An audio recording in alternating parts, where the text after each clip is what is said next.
Hello दोस्तों, स्वागत है आपका हमारे यूट्यूब चैनल पर। मैं हूं आपके साथ आदित्य यादव। दोस्तों, आज हम लोग बात करने वाले हैं क्लास 12 के चैप्टर 1 का, जिसका नाम है इलेक्ट्रिक चार्जेस एंड फील्ड्स। तो हम लोग चलिए शुरू करते हैं इस वीडियो को। ये हमारा चैप्टर 1 का पहला वीडियो होगा। 2 से 3 वीडियो या फिर 1 से 2 वीडियो आएंगे। तो सबसे पहले अगर हम लोग बात करें इलेक्ट्रिक चार्जेस एंड फील्ड्स की, तो इसका जैसे चैप्टर शुरू हो रहा है इलेक्ट्रिक चार्जेस से, तो हम लोग बात करते हैं इलेक्ट्रिक चार्ज होता क्या है और इसकी डिस्कवरी कैसे हुई। तो अगर हम लोग बात करें डिस्कवरी की, तो discovery of fact that amber rubbed with wool, यानी कि एक अंबर एक ऑब्जेक्ट है जिसको हम लोग वूल से रब करें। किससे रब करें? वूल से, यानी ऊन से या फिर सिल्क से। तो क्या करता है? हल्के ऑब्जेक्ट्स को क्या करता है? अट्रैक्ट करता है। ठीक। तो इस डिस्कवरी से हमें चार्ज की डिस्कवरी पता चली। ठीक है। और ये डिस्कवरी का क्रेडिट जाता किसको है? थेल्स ऑफ मिलेटस, जो कि ग्रीस के थे। ठीक है। उसके बाद अगर हम लोग बात करें इलेक्ट्रिसिटी वर्ड की, तो इलेक्ट्रिसिटी वर्ड जो है ग्रीक वर्ड से आया है। ग्रीक वर्ड कौन सा? इलेक्ट्रॉन। यहां पर आप देखिए इलेक्ट्रॉन की स्पेलिंग दूसरी है, आप कंफ्यूज मत होइएगा। यहां पर इलेक्ट्रॉन जिसका मतलब ही क्या होता है? अंबर। जिसका मतलब क्या होता है? अंबर। ठीक है। शायद आपको आर ना दिख रहा हो, ये अंबर लिखा है। ठीक है। A simple apparatus to detect charge on body is the gold leaf electroscope.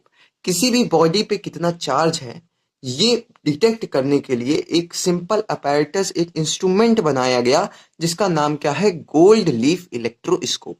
तो चलिए इसकी बात करते हैं हम लोग। तो it consist of a vertical metal rod housed in a box. ये इसमें क्या होता है? एक वर्टिकल मेटल रॉड होती है। यहाँ पर आप देख सकते हैं, आपको फिगर दिख रहा होगा। यहाँ पर एक मेटल रॉड है ये। ठीक है। ये क्या है? एक मेटल रॉड है हाउस्ड इन अ बॉक्स, एक बॉक्स में क्या है? बंद है। ठीक है। With to thin gold leaves. इसमें यहाँ पर देख सकते हैं ये 2 थिन क्या है? गोल्ड लीव्स हैं। 2 गोल्ड लीव्स हमने लगा दिया attach to its bottom end में। ठीक है। अब होता क्या है? When a charge object touches the metal knob, यहां पर हम लोग क्या करें? एक चार्ज ऑब्जेक्ट जो है यहां पर मेटल नॉब पे टच करवाए। अब क्या होगा? मेटल नॉब इस चार्ज ऑब्जेक्ट का जो चार्ज होगा वो इसमें मेटल नॉब में आएगा। और मेटल नॉब में आने के बाद ये मेटल रॉड है, इसकी वजह से क्या होगा? चार्ज फ्लो होगा। और चार्ज फ्लो होने पे ये कहाँ आएगा? गोल्ड लीव्स पे। और हमें अच्छे तरीके से मालूम है कि गोल्ड लीव जो होता है गुड कंडक्टर ऑफ इलेक्ट्रिसिटी होता है ना। तो यहाँ पर क्या होगा? ये गोल्ड लीव जो है बाहर की ओर जाएंगी, डाइवर्ज होंगी। क्या होंगी?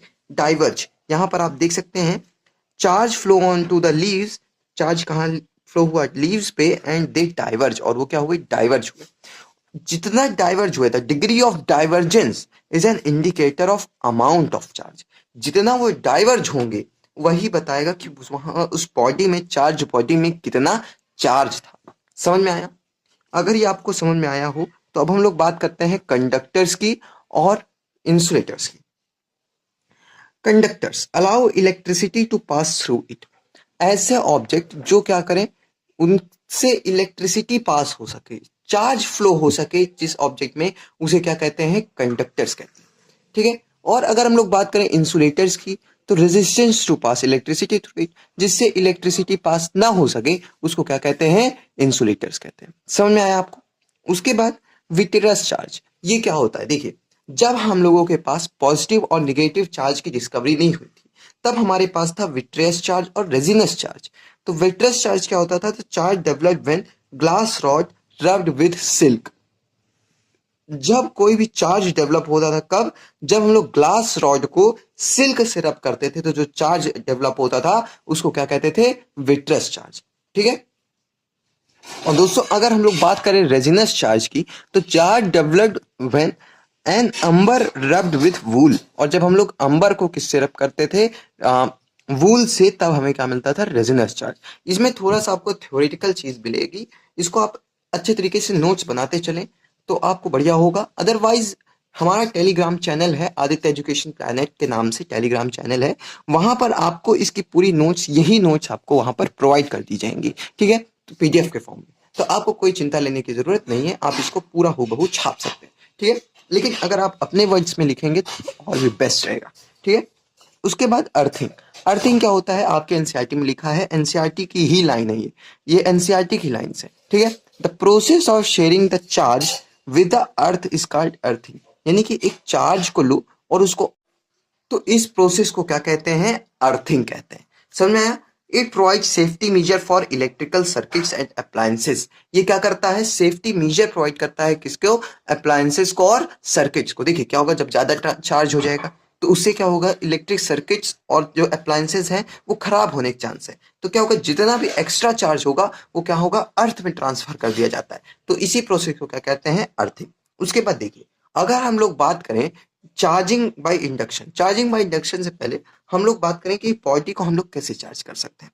तो या तो हम लोग उस दो बॉडीज हैं, दो चार्ज बॉडीज हैं, उन दोनों को कांटेक्ट में लाएं। अगर उन दोनों को कांटेक्ट में लाएंगे तब या तो वो बॉडी चार्ज हो सकती है या फिर विदाउट कांटेक्ट। तो कांटेक्ट में लाने वाला तो इजी है कि कांटेक्ट में आएंगे, चार्ज इससे इसमें फ्लो हो जाएगा। लेकिन चार्जिंग बाय इंडक्शन कि कैसे charging without contact, way to charge of body without contact, यानी बिना कांटेक्ट में लाए कैसे हम लोग बॉडी को चार्ज करेंगे। तो चलिए इसके लिए हम लोग इसको समझते हैं। तो दोस्तों मान लीजिए हमारे पास यहां पर एक बॉडी है ए, एक बॉडी है हमारे पास ए जो कि न्यूट्रल है। क्या है, न्यूट्रल। तो यानी अगर न्यूट्रल है तो यहां पर इसके पास पॉजिटिव चार्ज भी होंगे और निगेटिव चार्ज भी होंगे, इक्वली डिस्ट्रीब्यूट होंगे, होंगे कि नहीं, पॉजिटिव भी होंगे न्यूट्रल निगेटिव भी होंगे, दोनों इक्वल अमाउंट में होंगे कि नहीं। अब देखिए क्या होगा कि पॉजिटिव और निगेटिव। अब हम लोग क्या करें, एक जो है चार्ज्ड बॉडी, कैसी, charge body, negatively charge body, ये निगेटिवली चार्ज बॉडी है, इसमें निगेटिव चार्ज ज्यादा है। निगेटिव चार्ज बॉडी को क्या करें, इसके पास में लाए, कांटेक्ट में नहीं लाना है, पास में लाना है सिर्फ। जब पास में लाएंगे तो इसके पास निगेटिव चार्ज, हमें मालूम है निगेटिव निगेटिव चार्ज क्या करते हैं, निगेटिव निगेटिव चार्ज रिपेल करते हैं एक दूसरे को।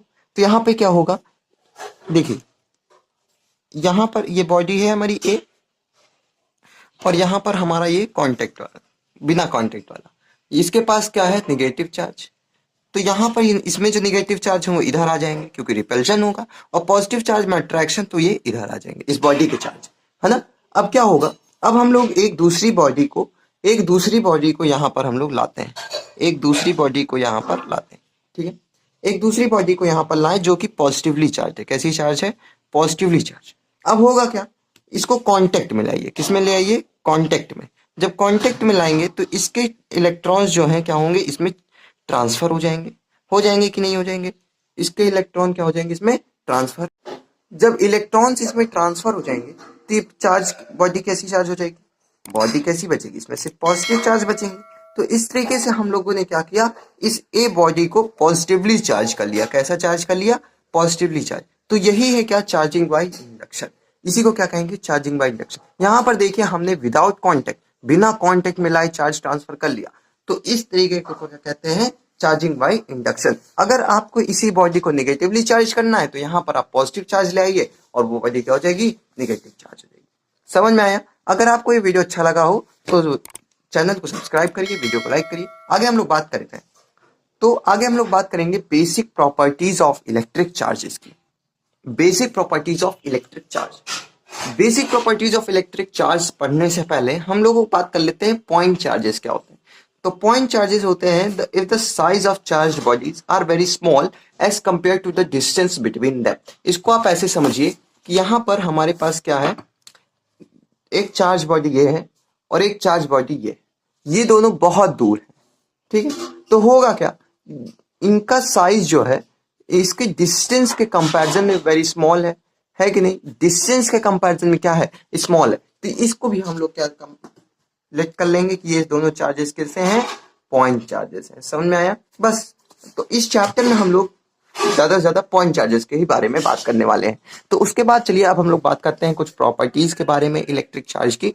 जब सबसे पहली है एडिटिविटी ऑफ चार्ज, यानी कि हम लोग किसी भी, जैसे मान लीजिए एक सिस्टम है जिसमें n चार्जेस हैं, कितने चार्ज, या फिर ऐसे देखिए यहाँ पर एक Q1 है, Q2 है, Q3 है, Q4 है, ये पूरा एक सिस्टम है। इसमें इस तरीके से चार्ज क्या है, डिस्ट्रीब्यूटेड है। अगर कहेगा इस बॉडी पे नेट चार्ज कितना है, इस बॉडी पे नेट चार्ज कितना है, तो हम लोग क्या करेंगे Q1 plus Q2 plus Q3 plus Q4, इसको सब प्लस कर देंगे तो हमें क्या मिल जाएगा, Q नेट।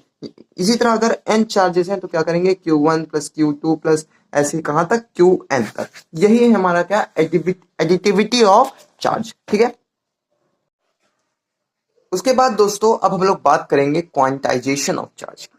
उससे पहले एक हेडिंग छूट गई, चार्ज इज कंजर्व। छोटी टॉपिक है, conservation of charge, conservation of energy, conservation of mass. आपने सब पढ़ा हुआ है।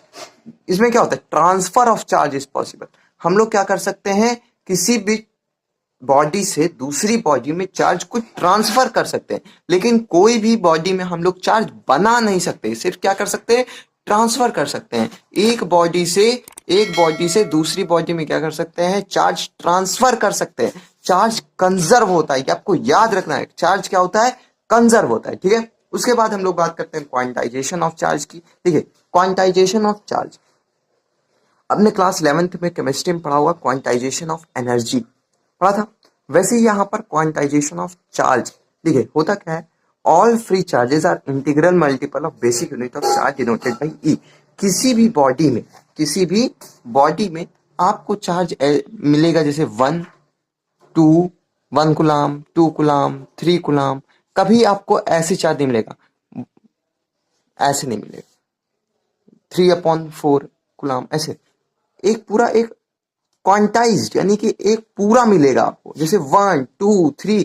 ठीक है, फिक्स अमाउंट में आपको चार्ज मिलेगा। इसी को क्या कहते हैं, क्वांटाइजेशन। इंटीग्रल मल्टीपल होते हैं, यानी कि इंटीजर मल्टीपल। ठीक है, समझ आया आपको। Q is equal to n e, where n is an integer. देखिए इंटीग्रल मल्टीपल, समझे। तो चार्ज ऑन अगर इलेक्ट्रॉन की बात करें तो माइनस ई, और चार्ज ऑन प्रोटॉन की बात करें तो प्लस ई। समझ में आया आपको। उसके बाद हम लोग बात करेंगे क्वांटाइजेशन ऑफ चार्ज किसने सजेस्ट किया था। तो suggest charge on quantization of charge जो है सजेस्ट किया गया था फैराडे के द्वारा। किसके द्वारा, फैराडे के द्वारा। ठीक है। उसके बाद अगर हम लोग बात करें एसआई यूनिट ऑफ चार्ज की, एसआई यूनिट ऑफ चार्ज होती है कुलाम। एसआई यूनिट ऑफ चार्ज क्या होती है, कुलाम। अगर हम लोग बात करें 1 कुलाम होता क्या, देखिए एक वायर है, एक यहाँ पर क्या है, वायर। इसमें हम लोगों ने करंट दिया 1 एम्पियर का, कितना, 1 एम्पियर का। तो इस 1 एम्पियर के करंट देने पर 1 सेकेंड में इस वायर से जितने चार्ज फ्लो होंगे, 1 सेकेंड में जितने चार्ज फ्लो होंगे, उसी को क्या कहते हैं, 1 कुलाम। उसी क्या कहते हैं दोस्तों, 1 कुलाम। समझ में आया। अब अगर हम लोग बात करें चार्ज ऑन इलेक्ट्रॉन की, तो चार्ज ऑन इलेक्ट्रॉन होता है 1.60192 इंटू 10 की पावर -19 कुलाम, या फिर इसको आप कह सकते हैं 1.6 इंटू 10 की पावर -19 कुलाम। अगर हम लोग बात करें कि एक कुलाम में कितने इलेक्ट्रॉन्स होते हैं, एक कुलाम में कितने इलेक्ट्रॉन्स होते हैं, तो एक कुलाम में होते हैं 6 इंटू 10 की पावर 18 इलेक्ट्रॉन्स। एक कुलाम में कितने इलेक्ट्रॉन्स, 6 इंटू 10 की पावर 18 इलेक्ट्रॉन्स। ठीक है। अब यहाँ पर दो और क्वांटिटीज हैं, या फिर दो यूनिट्स हैं चार्ज की। पहला है 1 माइक्रोकुलाम, इसको पढ़ेंगे माइक्रोकुलाम, 1 माइक्रोकुलाम। इसमें होता है 10 की पावर -6 कुलाम। तो एनसीईआरटी में अधिकतर क्वेश्चन जो है 1 माइक्रोकुलाम या फिर कुछ माइक्रोकुलाम दे देता है, तो उसको आपको 10 की पावर -6 कुलाम से क्या करना रहता है, मल्टीप्लाई। तो ये आपको याद होनी चाहिए। उसके बाद 1 मिली कुलाम, इसको क्या कहेंगे, 1 मिली कुलाम। इसमें कितने कुलाम होते हैं, 10 की पावर -3 कुलाम। अब हम लोग बात करते हैं एक क्वेश्चन की, चलिए।